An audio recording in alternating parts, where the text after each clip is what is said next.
Good morning, and welcome to today's webinar, The Real Reasons Technology Deployments Fail and What to Do About Them. We're glad that you were able to join us today as we explore the lesser discussed pain points of construction technology deployment, root causes of failure, and strategies to improve deployment outcomes. My name is Tana. I'm the CEO of Trillium Advisory Group. I have 20 years of experience in the construction industry. I got my start in my career working in the field on construction projects. I spent numerous years working on site, in many instances using construction technology. I then moved into a planning position. I've worked for contractors, EPCs, and owner organizations. I've spent 8 years in the construction technology space. I have experience in global project technology deployment, including teaching, coaching, and program optimization. I'm an active member of the Construction Industry Institute. I also speak at conferences and guest lecture on topics related to construction technology and construction productivity.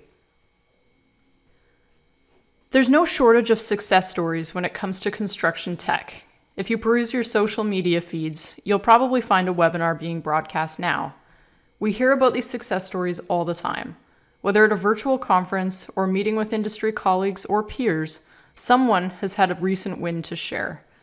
If you're looking for an uplifting talk of success stories, big wins, and high fives, this isn't it. But it's from failure that we as an industry learn, and there are no shortage of construction technology deployment failures to learn from. Contrary to all of the marketing hype, some technology deployments don't go as planned. Within this webinar, we're going to discuss why. How many people on this webinar have experienced a technology deployment failure? Do you remember the project? Think back. Do you remember why the deployment failed? Was it due to a lack of support? Was there a lack of funding? Did the tools not meet the needs of the team? Did the solution fail to deliver on expectations in some way? There are a myriad of reasons that technology deployments fail. Within this webinar, we're going to review those reasons and discuss mitigation strategies to prevent recurrence. Not all technology deployments achieve their outcomes, but by understanding the root causes of failure, we can prevent those failures from recurring and thereby improve the potential of our construction technology initiatives. When technology deployments go wrong, the outcome usually looks like this. How many of you have felt like this in the past when you've been in the middle of a technology deployment?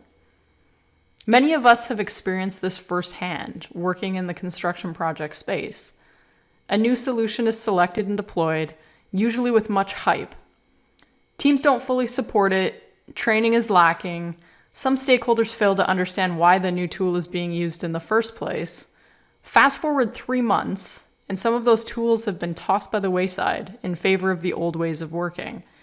And as fast as it was rolled out, it's gone. Sound familiar?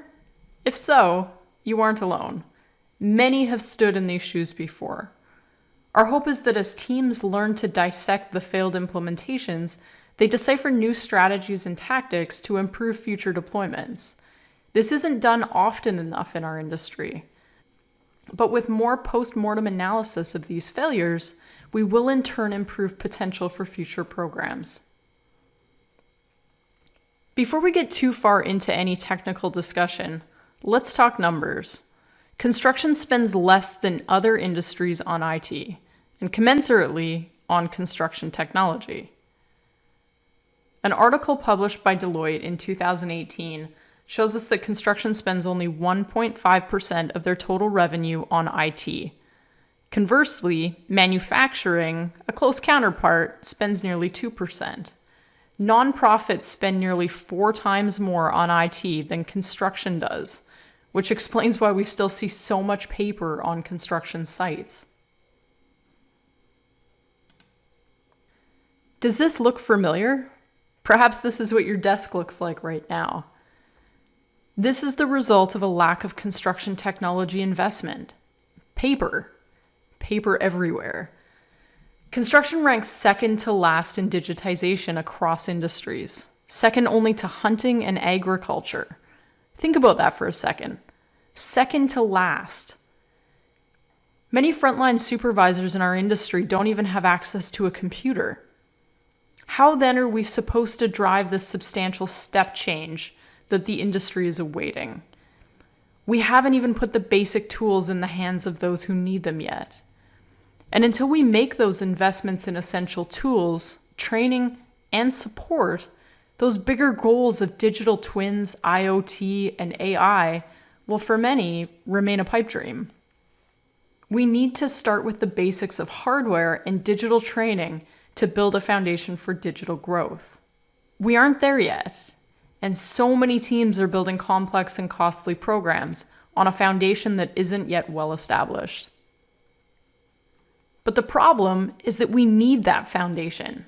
Project success is dependent upon it.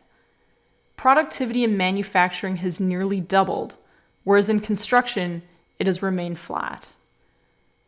That speaks volumes to where we are as an industry. And part of the reason that productivity isn't improving in construction is because we lack digital tools to efficiently execute our work. And while digital tools are making substantial inroads in industry sector pockets, quite a few sector pockets are only slowly moving the needle on change. We're seeing tablets on some construction sites, augmented reality, virtual reality, exciting growth. But walk down the street to another construction site and everybody's still using paper.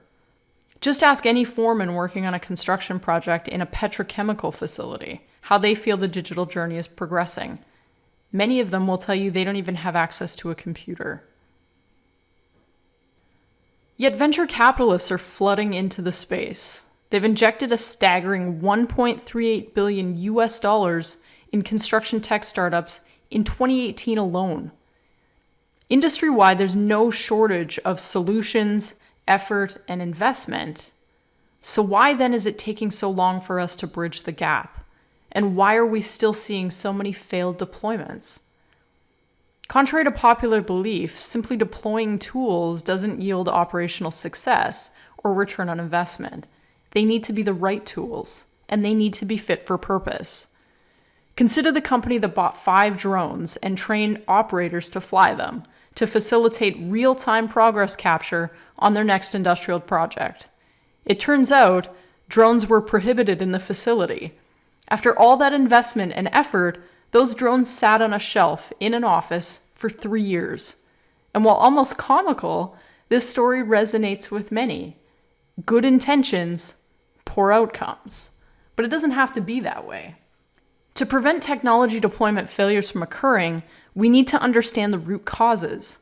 So let's dig into why construction technology deployments fail and what to do about it. 25% of IT projects fail outright. That's a staggering number. But on a positive note, it's a number we can influence. But we need to dig deeper. We need to understand why these projects are failing. So as I mentioned, 25% of projects fail, leaving teams with software or hardware that isn't adding any operational value. 20% of projects yield no discernible return on investment, leaving teams to question why they bothered to do this in the first place.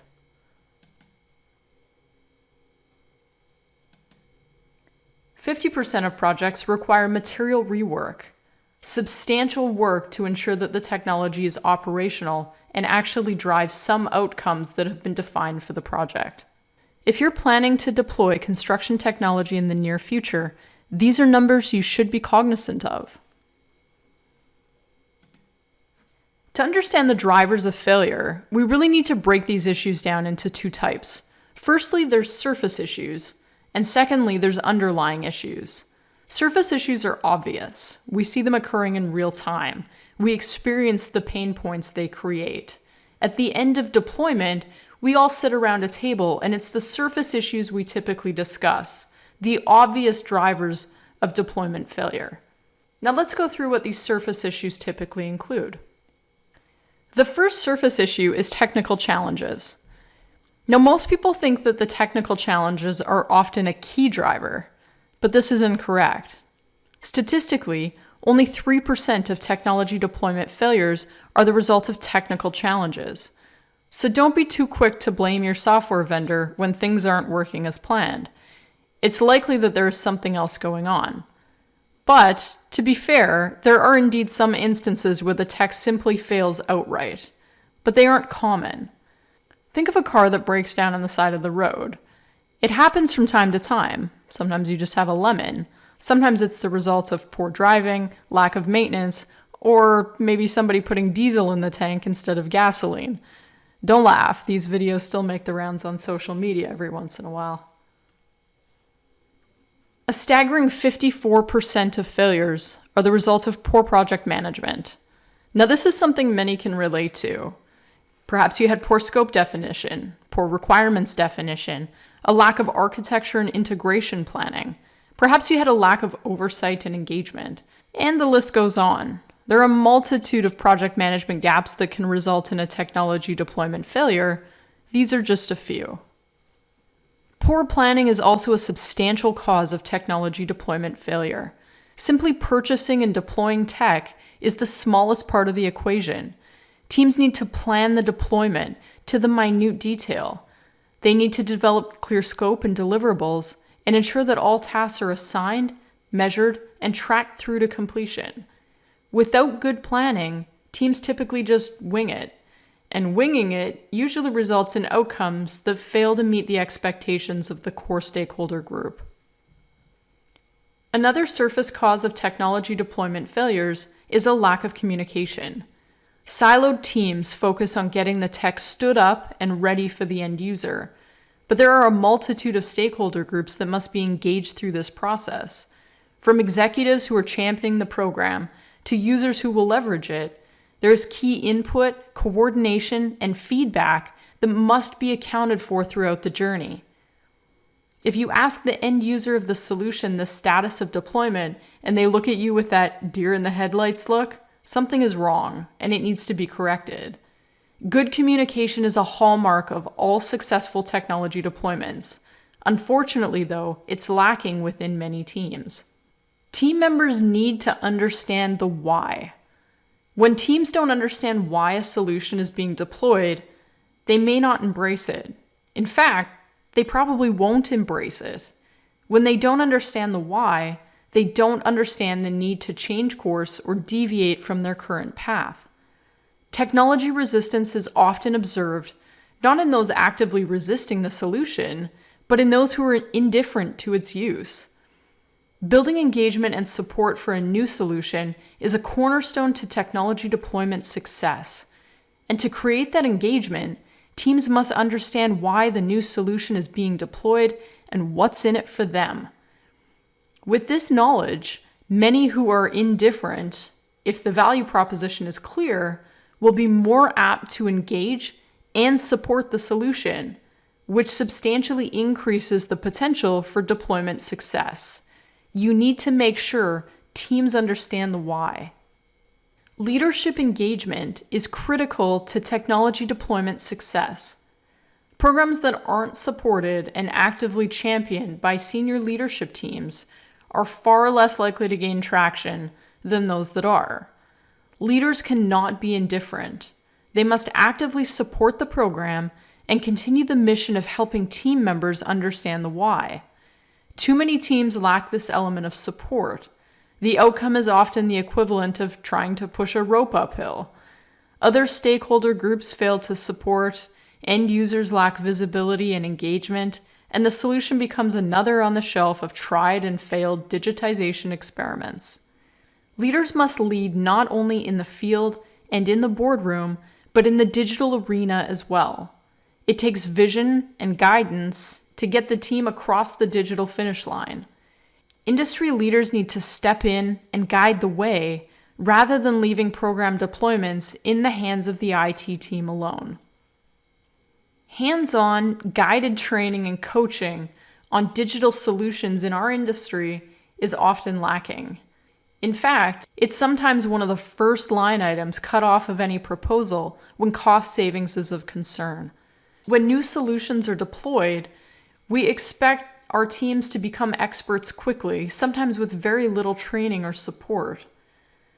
Digital solution development moves quickly, But the problem is we're often not well supporting those that need to embrace, adopt, and use those solutions quickly. And so without that level of training, our team members don't develop the requisite knowledge and skills to become experts in use of the solutions. And so as a result, sometimes they toss them to the side. Until we afford the opportunity for stakeholders to learn, we'll continue to witness this lag in digital adoption that we've been witnessing in the industry to date. Training is critical, and we need to allow the proper time and support to develop the necessary skills to use the solutions that we are deploying. Beyond the surface issues are those that lie below. They aren't as readily apparent, but they contribute to technology deployment failures nonetheless, sometimes pretty substantially. One of those underlying issues is not investing enough. Too many teams head into a new solution deployment without enough budget to adequately support the setup, rollout, and sustainment of the tool. As a result, they cut, often from training, but sometimes from other services and tasks as well, to make it work. Lack of adequate funding and cutting from the required budget often results in deployment issues as teams really struggle to deliver a full program without all of the pieces. Teams need to develop realistic program budgets and commit funding to these programs to avoid partial rollouts, lacking functionality, and untrained personnel that can't use the tools that have been deployed.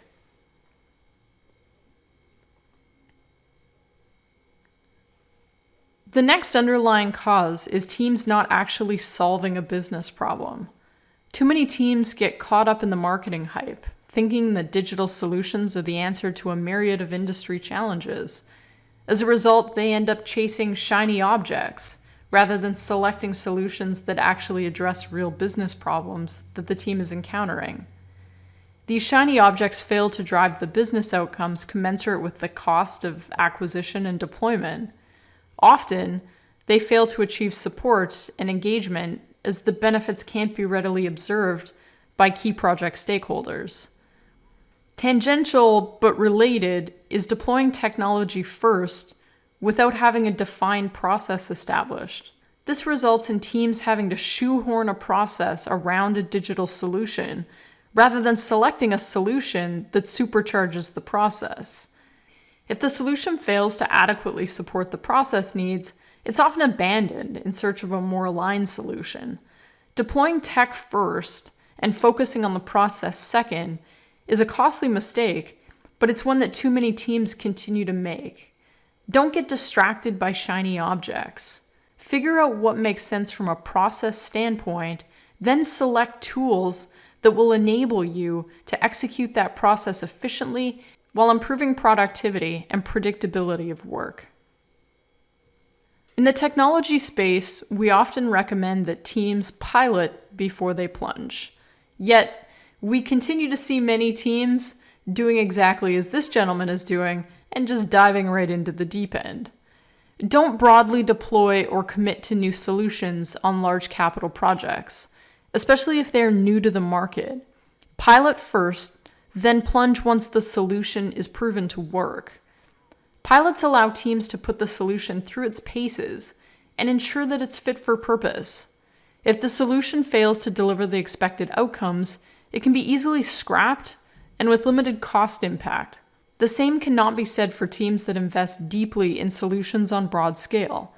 When those solutions fail, the cost of scrapping the effort is substantial. Teams then often continue to invest in these failed programs in effort to recuperate their initial investment. Often, this strategy fails to pay off and results in what many often call throwing good money after bad. Lastly, when deployment teams don't engage the end user in solution selection, stand-up, and deployment, the results are too often misaligned with project team expectations. Engaging end users in solution selection will often lend great insight into whether a tool is aligned with the process requirements. Teams can evaluate the ease of use by getting feedback from those who will actually be using the tool. Teams can focus their attention on the most valuable features to those whom the tool is being deployed to support. Many times the end user isn't engaged until well into stand-up. By then, key decisions have been made, and the ability to reverse course without a substantial cost impact is limited. End users should provide input throughout the process of planning, setup, and deployment to ensure continued alignment with user needs.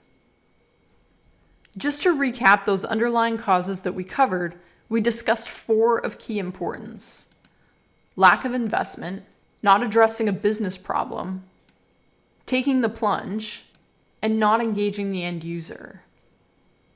By effectively navigating these 4 underlying causes of technology deployment failure, you can improve the potential of your next technology deployment simply by avoiding these simple mistakes.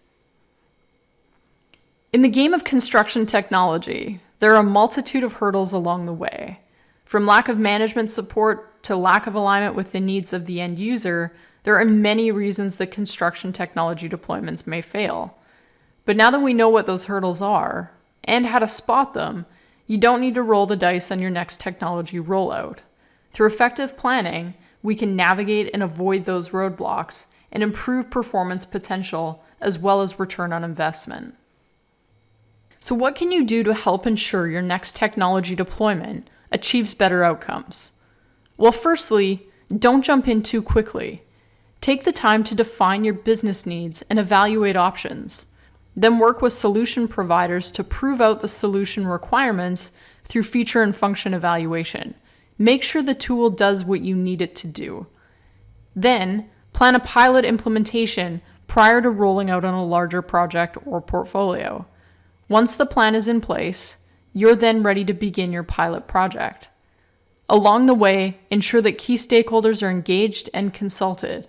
Don't be afraid to go back to the drawing board if the solution fails to deliver value on the investment. Not every team gets it right the first time. Throughout the pilot, study the outcomes. Take the time to understand what's working and what's not.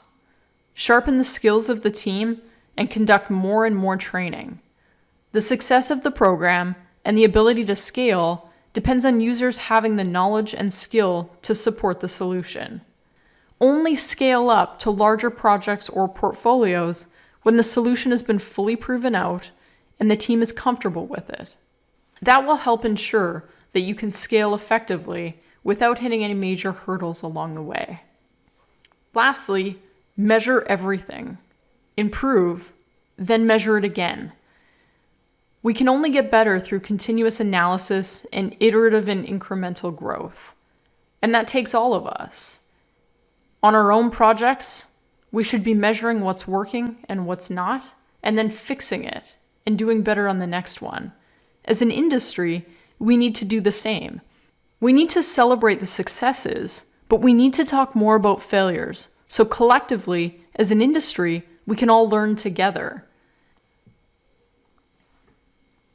Not every solution will be a great fit for each team, but teams across industry sectors can avoid costly and frustrating technology deployment failures by understanding the surface and underlying issues, following a few key steps, and avoiding known roadblocks. For those that are interested in learning more about the statistics and articles that we presented during this webinar, you can find them in the following reference list. That marks the end of our presentation today. We'll now open the floor up to questions. If you have a question, please post it to the question feed in the webinar Q&A field. Also, if you're interested in learning more about how Trillium helps teams effectively select, deploy, and sustain construction technology solutions, visit our website at www.trilliumgroup.io.